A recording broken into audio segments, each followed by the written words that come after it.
نحمدہ و نصلی علی رسول الکریم، اما بعد۔ حضرت عیسیٰ علیہ السلام کی حیات کے متعلق مسلمانوں کا عقیدہ کیا ہے، اہل کتاب کا کیا عقیدہ ہے اور قادیانی کا کیا عقیدہ ہے، اس کی کچھ وضاحت آپ کے سامنے کرنی ہے۔ اس بات کو سمجھنے سے پہلے چند چیزوں کا سمجھنا ضروری ہے۔ پہلی چیز کہ حق تعالی نے آپ صلی اللہ علیہ وسلم پر قرآن مجید نازل کیا۔ قرآن مجید کے نازل کرنے کا مقصد بیان فرمایا۔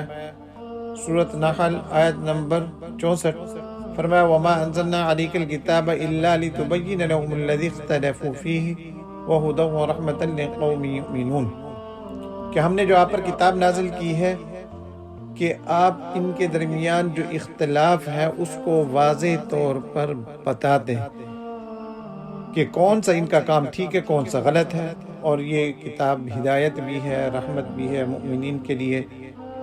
تو آپ صلی اللہ علیہ وسلم کے سامنے اس وقت 3 جماعتیں تھیں، مشرکین کی، یہود کی اور نصارہ کی۔ تو آپ صلی اللہ علیہ وسلم نے ان تینوں کے وہ عقائد اور وہ کام جو ٹھیک تھے بتا دیے کہ یہ تمہارے ٹھیک ہے، اور جو غلط تھے وہ بتا دیے کہ غلط ہے۔ چنانچہ مشرکین کا ایک کام یہ تھا کہ وہ شرک کیا کرتے تھے، قرآن مجید نے جا بجا اس کی تردید کی ہے کہ یہ شرک غلط ہے۔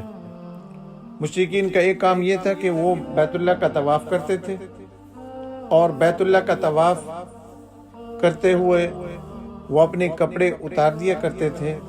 تو قرآن مجید نے اس بات کی اجازت دی کہ طواف کرو، بلکہ کہا کہ یہ اچھی چیز ہے، یہ کام کیا کرو۔ وَلْيَطَّوَّفُوا بِالْبَيْتِ الْعَتِيقِ، سورۃ حج آیت نمبر 29۔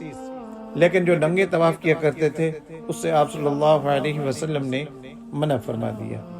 مشرکین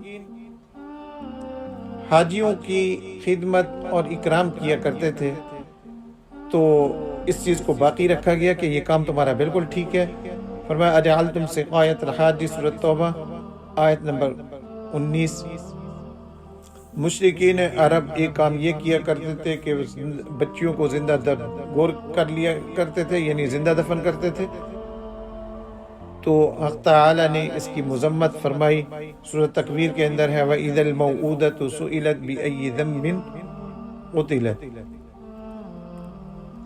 یہود کے عقائد میں سے ایک عقیدہ یہ تھا کہ حضرت عزیر اللہ کے بیٹے ہیں، تو اللہ تعالیٰ نے اس کی تردید فرمائی وقالت الیہود عزیر ابن اللہ، سورۃ توبہ آیت نمبر 30، اور اسی طرح سورۃ مریم آیت نمبر 90 تکاد السماوات یتفطرن منہ وتنشق الارض وتخر الجبال ہدا وتخر الجبال ان دعوا للرحمن ولدا وما ينبغي للرحمن ان يتخذ ولدا، کہ ابھی آسمان پھٹ پڑے اور ٹکڑے ٹکڑے ہو کر زمین پر گر پڑے، اور اسی طرح پہاڑ بھی گر پڑے، کہ یہ رحمان کے لیے اولاد کا فیصلہ کرتے ہیں، کہتے ہیں کہ اس کے بھی اولاد ہے، تو یہ چیز رحمان کے لیے مناسب نہیں ہے۔ رحمان یعنی اللہ تعالی اولاد سے پاک ہے۔ تو ان کے عقیدے کی تردید فرمائی۔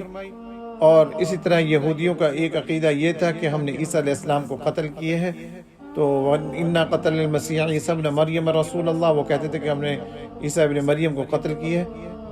سورۃ نساء آیت نمبر 157، اللہ تعالیٰ نے اس کی بھی تردید فرمائی، فرمایا وَمَا قَتَلُوهُ وَمَا صَلَبُوهُ وَلَكِنْ شُبِّهَ لَهُمْ، انہوں نے قتل نہیں کیا، وَمَا قَتَلُوهُ یقیناً انہوں نے قتل نہیں کیا، سولی بھی نہیں چڑھایا۔ اور اسی طرح یہودی حضرت عیسیٰ علیہ السلام پر تہمت لگاتے تھے۔ اللہ تعالیٰ نے فرمایا وَإِذْ قَالَتِ الْمَلَائِكَةُ يَا مَرْيَمُ إِنَّ اللَّهَ اصْطَفَاكِ وَطَهَّرَكِ عَلَى نِسَاءِ الْعَالَمِينَ، کہ اے مریم اللہ تعالیٰ نے تجھے پسند کی ہے اور صاف ستھرا بنایا ہے، سب جہان عورتوں پر تجھے فضیلت دی ہے۔ اور یہ سورۃ آل عمران آیت نمبر 42 کے اندر ہے، اور دوسری جگہ وہ ام صدیقہ سورۃ مائدہ کے اندر۔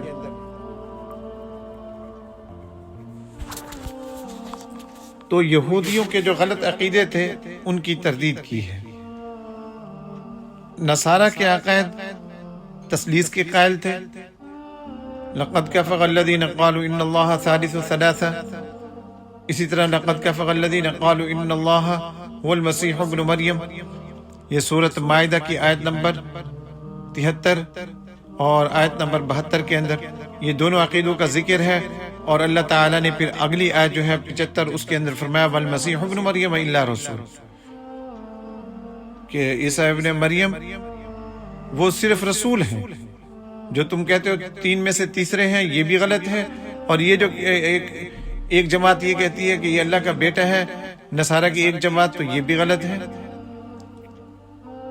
وقالت النصارى المسیح ابن اللہ، اللہ تعالیٰ نے ان کے عقیدے کو بیان کیا اور عقیدے کی تردید کی۔ قل هو اللہ احد اللہ الصمد لم یلد ولم یولد ولم یکن له کفوا احد۔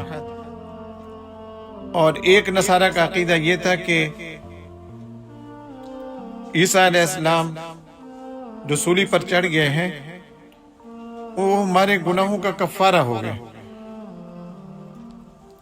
گویا کہ انہوں نے ہمارے گناہوں کا کفارہ ادا کر دیا ہے۔ تو اللہ تبارک و تعالی نے اس عقیدے کی بھی تردید کی۔ سورۃ فاطر کے اندر آیت نمبر 18 ہے وَلَا تَزِرُ وَازِرَةٌ وِزْرَ أُخْرَىٰ، فرمایا کہ کوئی دوسرے کا بوجھ نہیں اٹھاتا، اور اسی طرح فرمایا فَمَن يَعْمَلْ مِثْقَالَ ذَرَّةٍ خَيْرًا يَرَهُ وَمَن يَعْمَلْ مِثْقَالَ ذَرَّةٍ شَرًّا يَرَهُ، یعنی جس نے بھی جو بھلائی کی ہوگی وہ دیکھے گا، اور جس نے کوئی برائی کی ہوگی وہ خود دیکھے گا، کوئی کسی کی برائی جو ہے وہ نہیں اٹھائے گا۔ تو جو کفارے والا عقیدہ تھا، کفارے والے عقیدے کی بھی تردید کر دی کہ یہ نصارہ کا عقیدہ غلط ہے۔ اور ایک نصارہ کا عقیدہ یہ تھا کہ حضرت عیسیٰ علیہ السلام کا رفع جسمانی ہوا ہے اور وہ دوبارہ دنیا میں تشریف لائیں گے۔ تو یہ عقیدہ نصارہ کا ایسا عقیدہ جس کی اللہ تبارک و تعالی نے تردید نہیں کی، بلکہ فرمایا بل رفعہ اللہ، اللہ تبارک و تعالی نے ان کو اپنی طرف اٹھا لیا، اس عقیدے کی تائید کی ہے۔